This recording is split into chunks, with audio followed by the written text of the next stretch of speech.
కోప్పడికండి Harry, అది భయపడిపోయి ఇంకా మిమ్మల్ని చిన్న పిల్లని చేస్తుంది. నా సీరియల్ కి టైం అయింది. మరి అదిగా అక్కడే తెచ్చో, లేదంటే కాల్ చేస్తాను. అమ్మో మారిపోండి, మనుషులు నన్ను దాడి చేస్తున్నారు.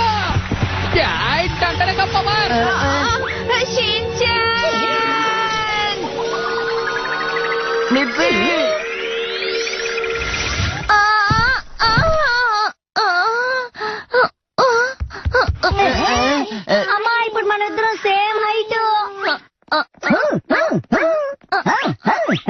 నేను డాన్స్ చేస్తున్నాను. మిర్చి, ఇప్పుడు నువ్వు కూడా చిన్నపిల్లలా మారిపోయావు. నీ స్కిన్ చాలా సాఫ్ట్ గా ఉంది. నిజంగానా? కానీ ఇవన్నీ మాట్లాడాల్సిన టైం ఇది కాదు. ఇదో చూడు, నీ సైజ్ ని కూడా నేను చిన్న చేయాలనుకుంటున్నాను. ఒక నిమిషం ఆగు. నువ్వు నా సైజ్ తగ్గిస్తే అసలే కనిపించను. అసలు ముందు నువ్వు ఎక్కడి నుంచి వచ్చావు? నీ పేరేమిటో చెప్పు. నా ఇంట్రడక్షన్, నేను నైస్ బ్లడీ ప్లానెట్ నుండి వస్తున్నాను. నా